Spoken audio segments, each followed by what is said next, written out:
Hi friends, welcome to Hema's cook book. ಇವತ್ತು ನಾನು creamy cold coffee ಮಾಡ್ತಾ ಇದ್ದೀನಿ.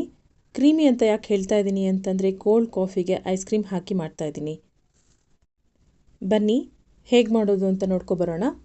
ಇದಕ್ಕೆ ಬೇಕಾಗಿರುವ ingredients 2 cup ice cream, vanilla flavour ತೊಗೊಂಡಿದ್ದೀನಿ, 2 ಕಪ್ ಬಾಯ್ಲ್ ಮಾಡಿ ಚಿಲ್ ಮಾಡಿರೋ ಹಾಲು ಸ್ವಲ್ಪ ಗಟ್ಟಿಯಾಗಿರಬೇಕು, 2 ಟೇಬಲ್ ಸ್ಪೂನ್ ಆಗೋಷ್ಟು ಸಕ್ಕರೆ, 4 ಐಸ್ ಕ್ಯೂಬ್ಸ್.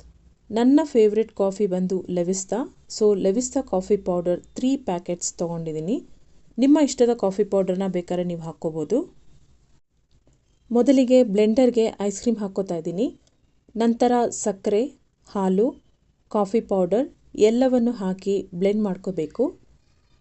ಕಾಫಿಲಿ ಮೇನ್ ಅಟ್ರಾಕ್ಷನ್ನೇ ನೊರೆ, ಗಟ್ಟಿ ಹಾಲು ಹಾಕಿದಷ್ಟು ಚೆನ್ನಾಗಿ ನೊರೆ ಬರುತ್ತೆ. ನೋಡಿ, ಬ್ಲೆಂಡ್ ಮಾಡಿಕೊಂಡಾಗ ಈ ರೀತಿ ನೊರೆ ಬರುತ್ತೆ. Chocolate syrup must and should ಬೇಕೇ ಬೇಕು. ಗ್ಲಾಸ್ನ ಸ್ವಲ್ಪ ಡ್ರೆಸ್ಸಿಂಗ್ ಮಾಡ್ತಾ ಇದ್ದೀನಿ. ನಿಮ್ಮ ಇಷ್ಟದಂತೆ ಯಾವ ಥರ ಬೇಕಾದರೂ ಮಾಡ್ಕೋಬೋದು.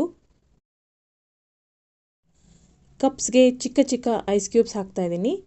ಐಸ್ ಕ್ಯೂಬ್ಸ್ ಜಾಸ್ತಿ ಹಾಕಿದ್ರೆ ಕಾಫಿ ಕೋಲ್ಡಾಗೇನೋ ಇರುತ್ತೆ, ಬಟ್ ಕಾಫಿ ಥಿಕ್ನೆಸ್ ಇರೋಲ್ಲ, ನೀರಾಗಿಬಿಡುತ್ತೆ, ಹಾಗೂ ಟೇಸ್ಟ್ ಕೂಡ ಕಡಿಮೆ ಆಗಿಬಿಡುತ್ತೆ. ನೊರೆ ಹೊಡೆಯೋಕ್ಕಿಂತ ಮುಂಚೆ ಕಪ್ಸ್ಗೆ ಹಾಕಿ ಬೇಗ ಸರ್ವ್ ಮಾಡಬೇಕು.